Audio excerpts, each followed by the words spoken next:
Oh,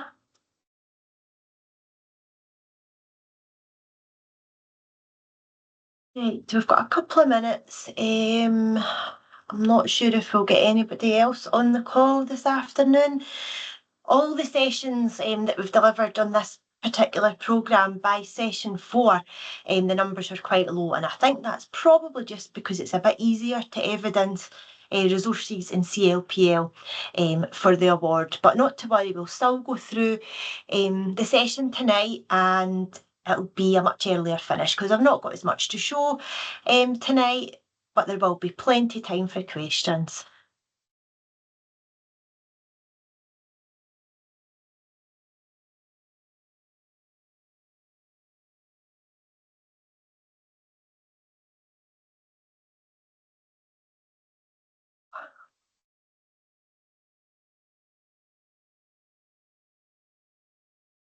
Oh, hi Pam, hello. Hi, how you How you doing? doing? Good. Just connect to my other device so I can see the screen on that one as well. I was just saying to the ladies there that in all the other authorities by this session the numbers are quite low, and I'm not surprised at that because it's a lot easier to evidence your resources in your CLPL. They're the sort of easier parts, and I think sometimes maybe we should start off the programme with this one. However, it's also a really busy time of year, reporting transitions. You might have some staff on holiday, that won't be going during the sort of school holidays. There's not a deadline, Nicola. No, it's just, when you feel you're ready for it.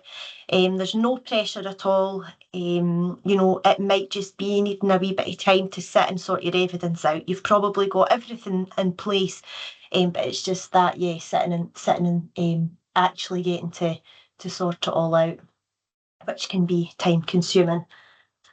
Absolutely, that's the difficult bit. I set this one to record right away, so I'm warning everybody on the call that you're being recorded. Maybe that's why everybody's like, all the cameras are off. But yeah, because I thought, but what was interesting, I've had a couple of people this week asking me about stuff to do with this, pulling together their own digital strategy and how do they apply for it. So it was great. I was able to say, here's the link to the slides and here's the recordings.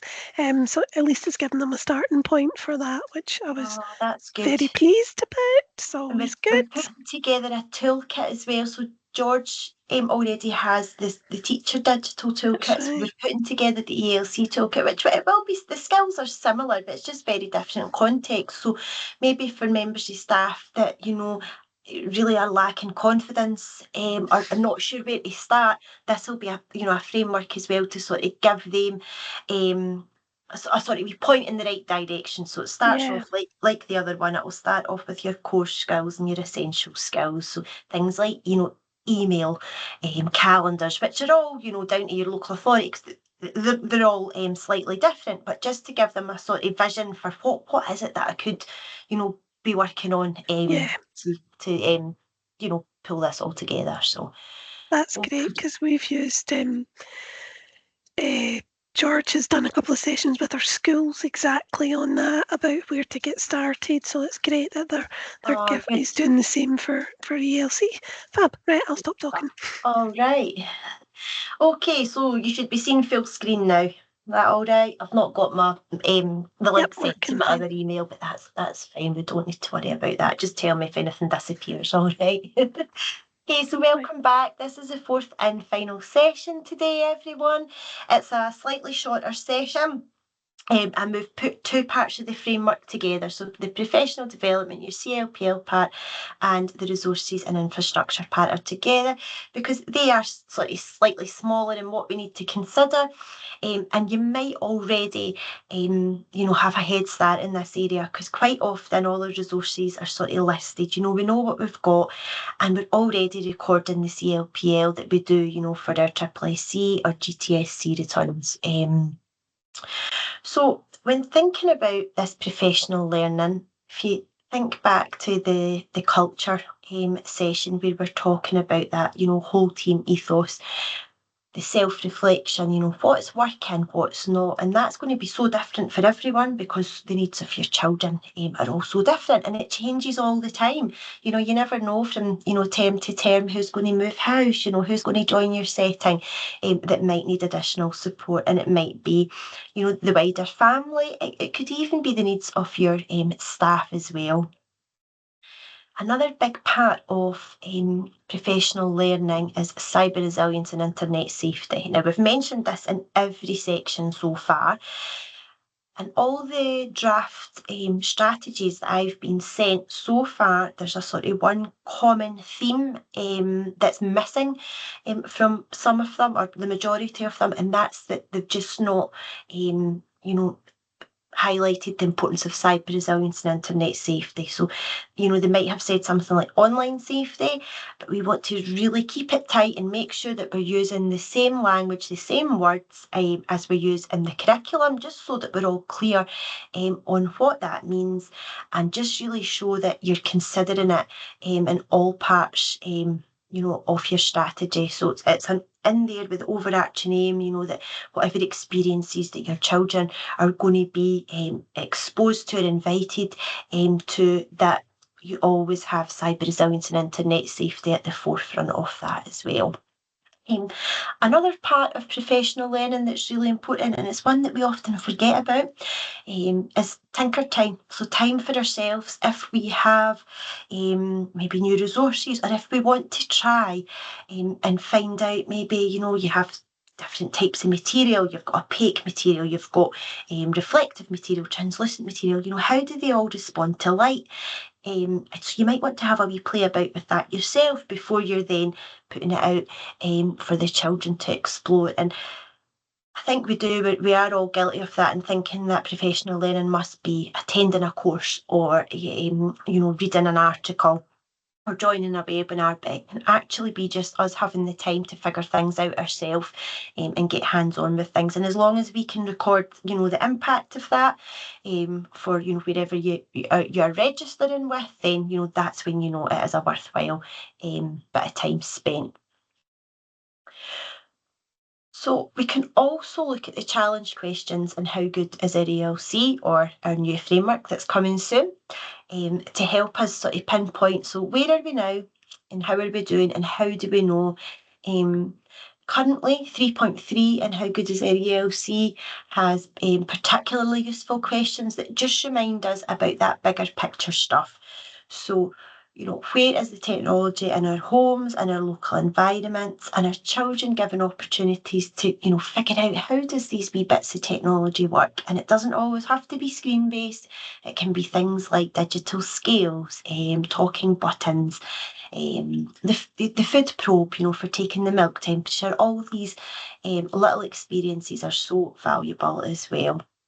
And if you have a look at those 3 questions, or 3 bullet points on the screen, you can see that the keywords there are creativity, problem solving, enhance, deepen, and personalise. So these are the types of opportunities, that are really, they can be really open-ended, and they can be really, really meaningful. Okay, so then we need to think about, well, how do we know? Where's our evidence? Okay, this is what we're doing, this is what we're offering, but how is it helping or in supporting learning?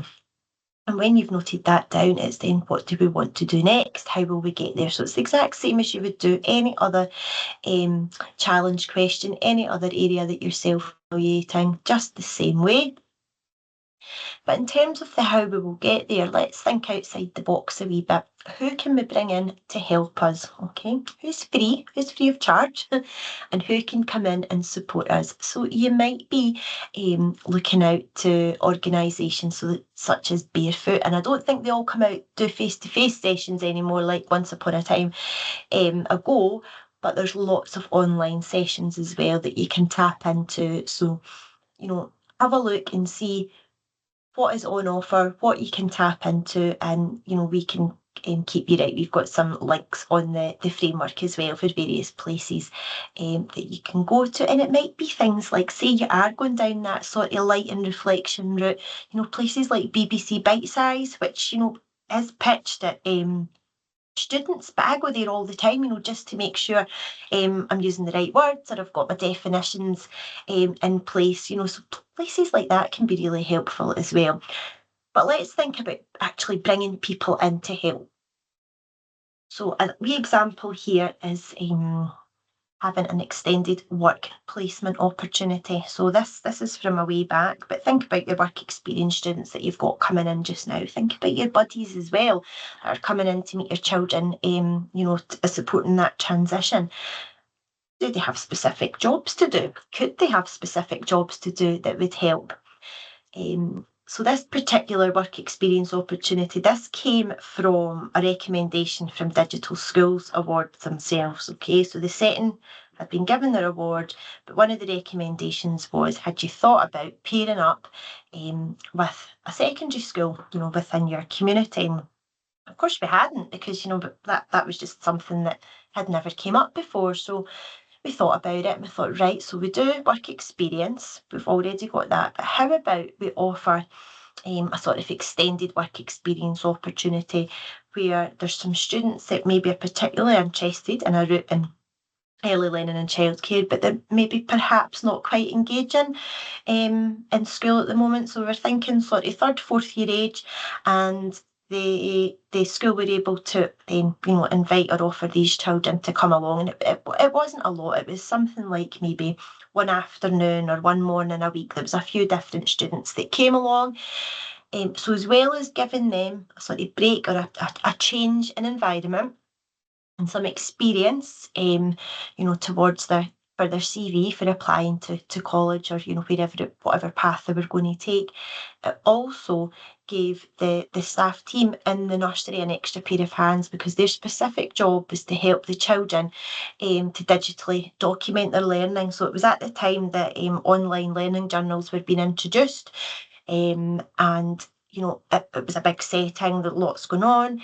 We wanted children to have a bit of ownership of this. Of course, it was something new, and they needed a wee bit of help, to select, what actually would make an interesting piece of work to share, or an interesting photo to share, and then the actual logistics of, so how do you get it, from your device onto your online learning journal, which of course needed a bit of adult support. So that was the sort of task for the students, and it was it was so helpful just to have that extra pair of hands there doing that with the children.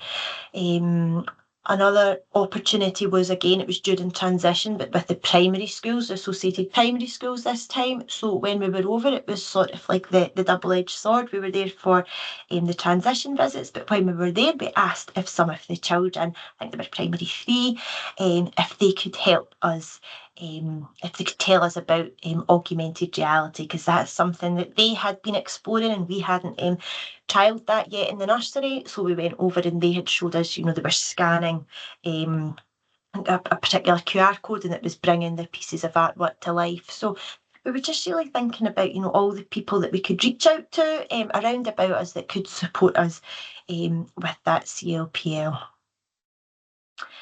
And a big part of it, especially the how will we get there, you'll know is dependent on what you've got resource-wise, okay? And it's just really trying to remember about all the little bits and pieces of technology. Back to the torch example that we had at the very, very beginning of this programme, are we thinking about the two ways that we can use them? So we're learning with them and we're learning through them. So we're learning with them on that sort of practical level, this is a stopwatch. You press a button and it records time. Okay, but the learning through, think of all the different experiences, that a stopwatch could stretch, it could extend, whether it's, running from one side of the room to the other, to, how long does it take for a bubble that you blow to burst? You could think of 1,000 different examples, I am sure, yourself. Talking buttons, you might want to create your own sort of listening lotto where you go round and record sounds in the environment. It might be the mystery voice, think along the lines of your what's that show called with the, the mystery singer, the masked singer, all different creative uses, as well as the practical, here's an instruction for a particular task or part of a routine in this setting. In terms of infrastructure, there's not really a lot we can do about that. Some places are, pretty fortunate. They have got good connectivity. Some of the newer builds even have connectivity out in the garden. If you've not, it's not the end of the world, because like we're really, really highlighting, it's not all about internet connected technology or even screen-based technology. However, it is useful, especially for, your admin tasks and your profiling, your journaling. And one of the things that can help in this area for gathering evidence is really knowing what resources that you've got, what tools you've got, or what apps you've got, and knowing what are the right tools for the job. So, you might have, let me think here. So you might use Microsoft Teams for communicating, during transition. But then you might use, let me see, your online learning journals or Seesaw. I can't remember what you've got in Renfrewshire. I think it's Seesaw, isn't it? For your communication with parents. So it's just knowing, what is there and what it's for, and how you evidence that. And it could just be, screenshots again.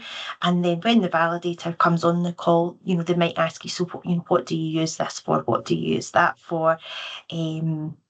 And just really being aware of GDPR expectations as well. So, knowing that the data that you collect, you need to have permission for it, and just really making sure that all your families are aware of, if you take photos, if you take videos, where they're going to go, who can see them, and that they've got the right then to say later on, if they want to have them taken down, then they have. But Pam will be able to keep you right on the Renfrew specific policy. So if you've got any questions, I'm sure Pam will be able to help with that. So what might the evidence look like?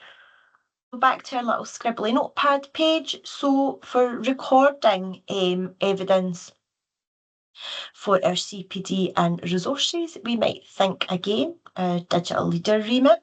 We might take little screenshots from our AAAC records, with the impact, rather than, doubling it up and duplicating it. We might use quality assurance evidence, it might be head teacher observations, peer observations.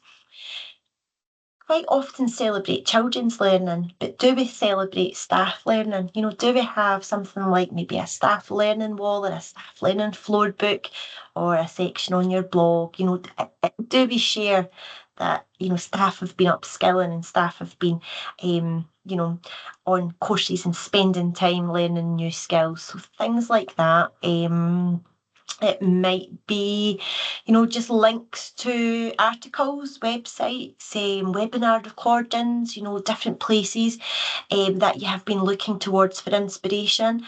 I quite like doing a bit of blog stalking. We can't all get out and about like we could, years ago, to do these face-to-face visits as much as we maybe did there. Oh, hold on, I've just had a huge message saying big security installation is happening. So Pam, if I disappear, will you please forward the invite to my Glow email at ESE Wilkinson, because it's not letting me do No anything. worries. Oh, dearie me. Just in the nick of time. Hopefully it will let me pause it, but I don't know. It's a security driver upgrade, so No worries. I'll do that. If you Thank disappear. you. I am here. Yeah, so it might just be, the different places that you have been looking out for inspiration. So as I was saying, I like blog stalking, because I like going through different blogs to have a wee look to see what other nursery settings have been up to, because guaranteed, there's always something different, slightly different happening somewhere that you thought, why did I not think of trying that? Or it's just something that they're doing in a slightly different way. It might be if you have a child with ASN, that you've reached out to somewhere like Call Scotland or your speech and language therapy team for some advice on symbolised resources. That's all part of that gathering evidence for resources too. So we're going to have a wee look now at an example from Glenwood in East Wren and Quarry View up in Dundee, and then we'll have a wee look again at some of the validators' comments. So I'm just going to stop sharing this way and share my full screen. Yeah. You can see my message coming up there.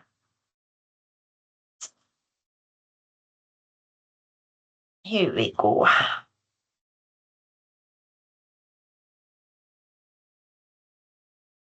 Right, so this is the resource section here at East Wren. So they have just simply got a stack of photographs here of different bits and pieces that they've got.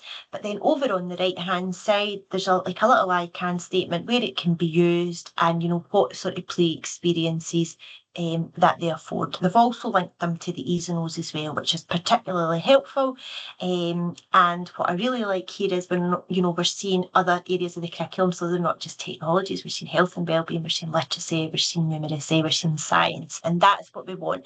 Because the technology is something that we always talk about. We don't want it to be in a corner in isolation like the technology's corner, because it offers far more learning experiences when it's out and about and all amongst all the other resources as well.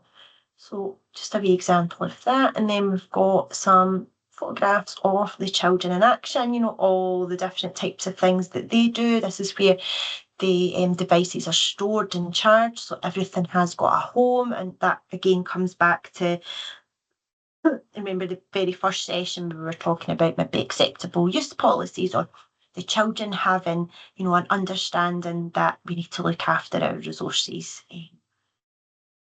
And then down to professional development. So it starts off with they have a staff questionnaire. So I'll just show you a wee example of that.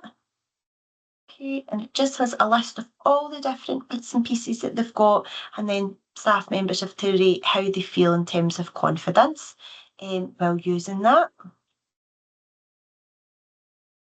And then some text boxes at the end just to share on websites that they're finding appropriate, and if they've got any other questions. So that's a really helpful way to give you a sort of baseline on, knowing what you've got, to get all your staff know what you've got in terms of resources and do they know what they're for. Then they've got some in-house CLPL. And just their in-house CLPL calendars there, and it's just screenshots. There's no text to go along with it, because the validator will be able to ask you about that. So hopefully that puts your mind at ease a wee bit about spending time to collect or organise all your evidence. And then just jumping over to the survey that Quarry View kindly shared with us. So they've started off with CLPL. And again, loads of screenshots of different sort of CLPL timetables that you can see here have been taken from the Dundee CLPL calendar. They've got some Word docs that have been shared to keep track of who's working on what particular area to upskill on. So they were all in different groups. So again, that was something that was already there.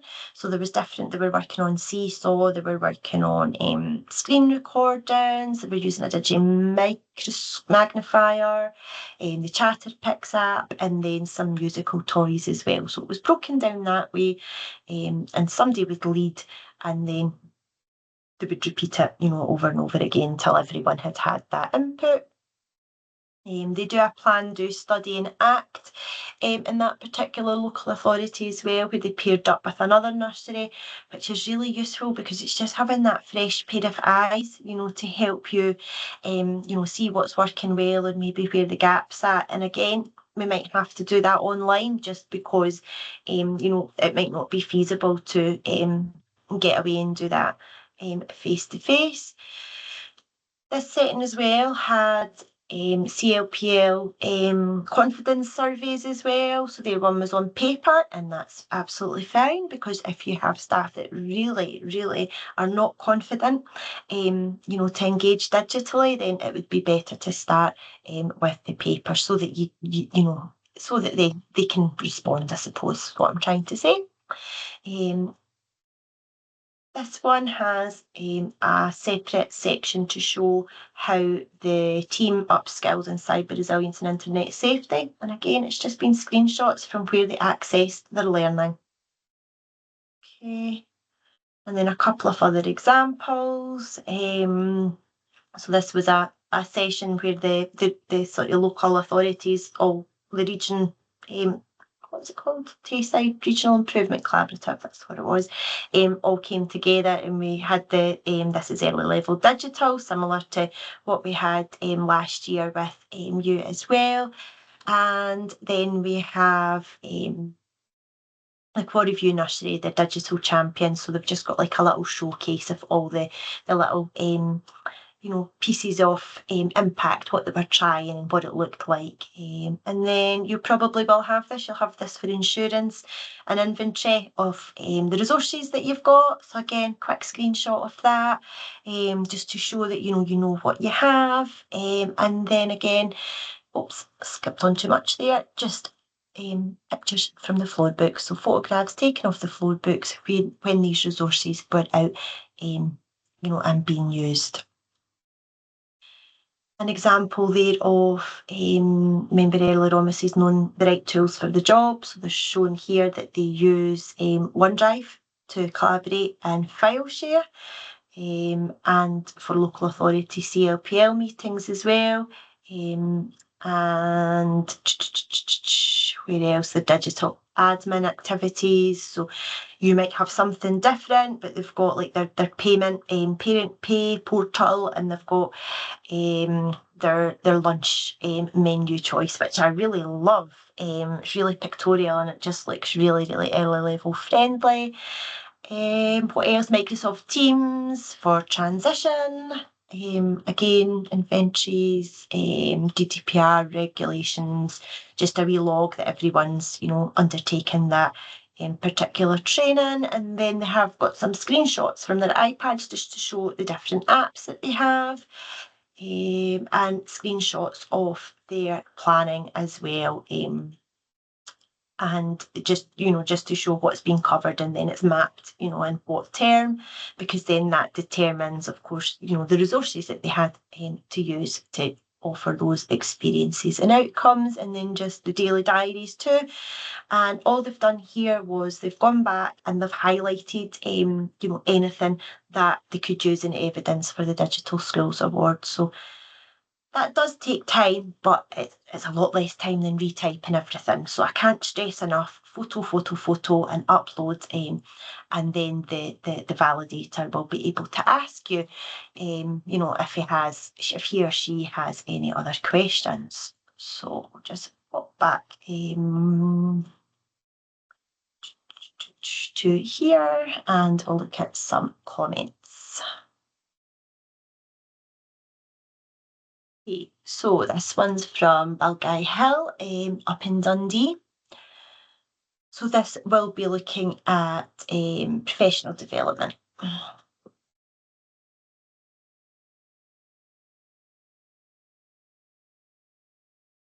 Okay, so that one was just really highlighting the importance of GDPR. Got a blank screen. On a wee second, stay with me, we're nearly there. It's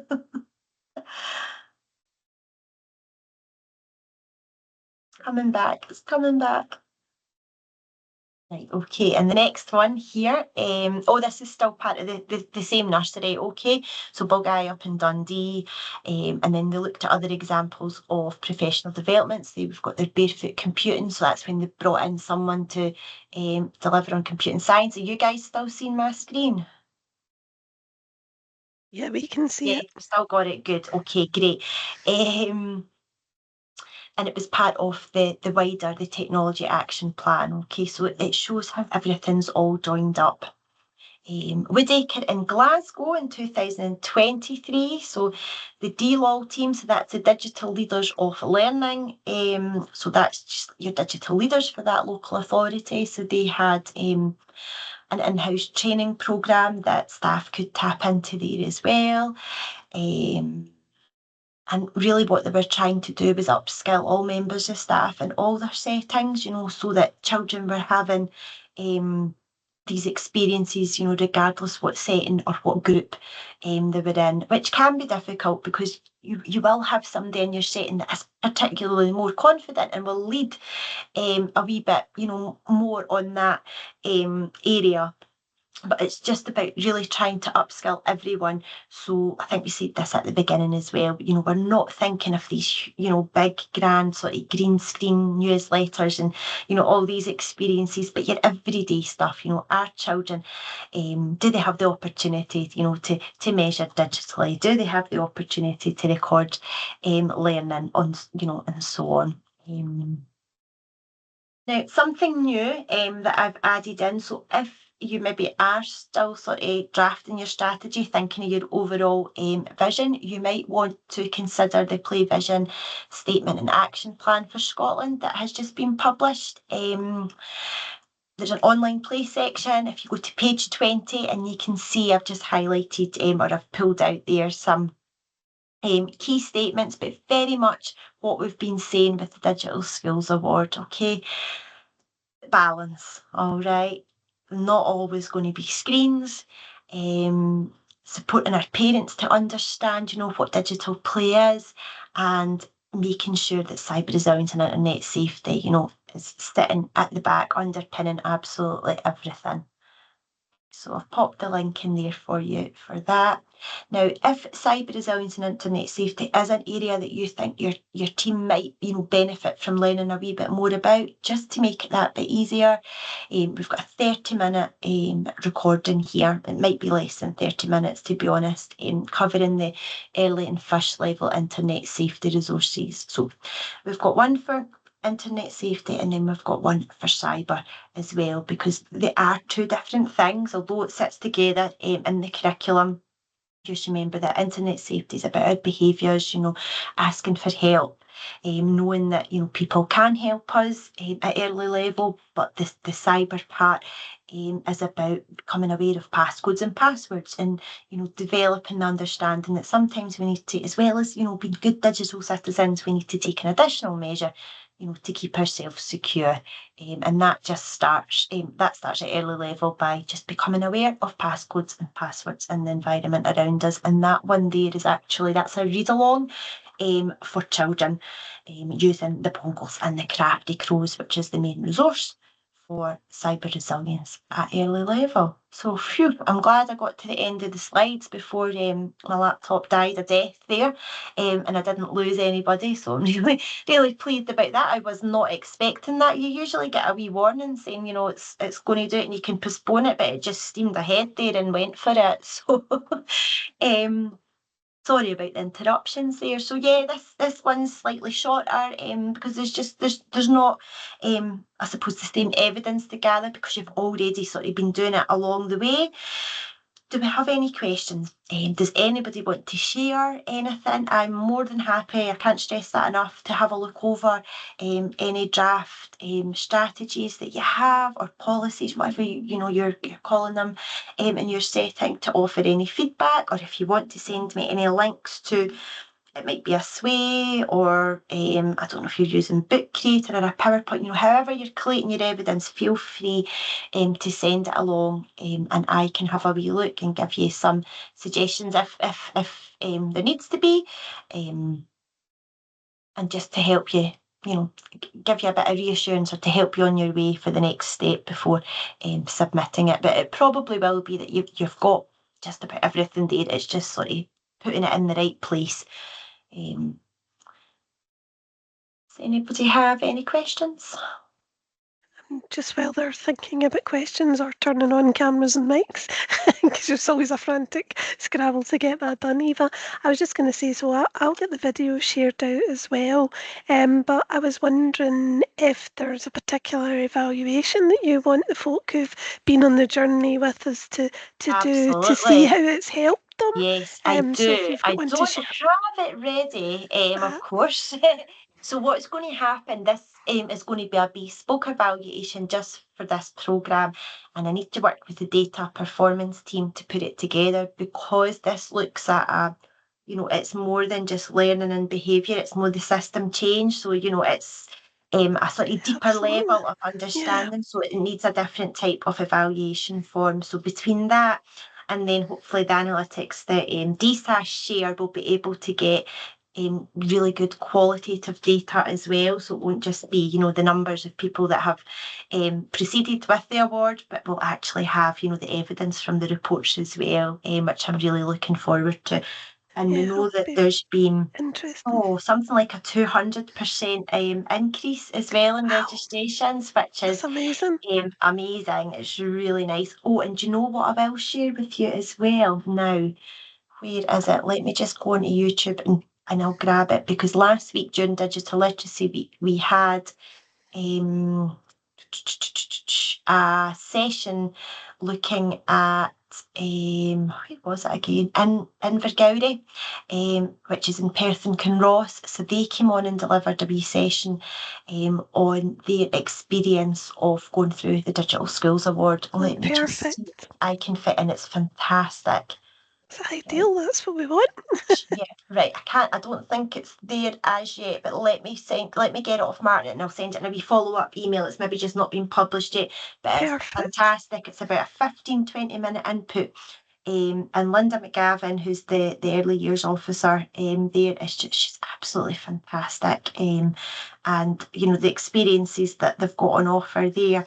It's almost like the Digital Schools Award framework has came alive, but with 100 million more things going on at the same time. So and she's really reassuring, and she just really stresses that it's not a stressful experience. The validators are lovely, they make you feel at ease. It's not like an inspection, and if there's anything that they're thinking is missing, they're going to tell you, maybe this is what you need to work on, or go back and have a wee look at that.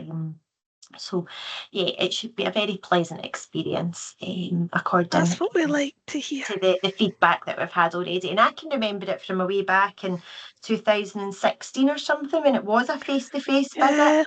And it was lovely. Oh, they couldn't have been nicer. And it made you feel really proud to be able to go around and, show people, look what the children are doing.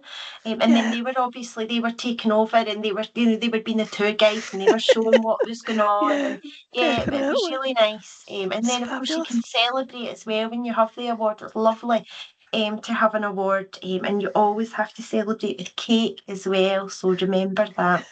Bit cheesy, a bit gimmicky, but the setting that we were in, we got, it was just like wee cupcakes out of Tesco, but we got little QR codes printed and icing, and had them. And I think it took them to our blog or something like that, where it showed that we had it. So there was loads of confusion though about could they scan their tummies after they had ate their cakes and stuff, and you can imagine where that discussion went. That's brilliant. I love it. But it was good fun. We also will have another drop in June, so every month I'm just going to do, and it's open to anybody. It's our Digital Schools Professional Learning Network drop-in, where I just start up a Teams call and I'm there, and anybody between 4 and 5 can pop on if they want to just come on and ask something or share something. So I've been doing them once a month. So we had one last night, so we'll have another one in June. So, if that's something that interests you as well, I'll make sure that Pam has the link so she can send them on to everybody. And at any time, where I am, get in touch, either catch me on Teams chat or send me an email, and I will try to get back to you as soon as. But yeah, I just hope everybody's feeling a wee bit more reassured. There's no pressure to capture this all and have it submitted. And it's not going to be an inspection. Okay, it's a nice experience where you can showcase all the wonderful experiences that are going on for your children. And let's see some more staff learning walls. That's something we need to see more of, because you're learning all the time. So let's get celebrating that as well. Absolutely, that's such a key thing to everything, isn't it? Right, I'm going to stop the recording, and All maybe right. Nicola, Any Louise, questions? and Jennifer might put their cameras on if I promise them I've stopped the recording. So I'm stopping the recording now. So feel free to turn your cameras on, ladies. There we go. It's all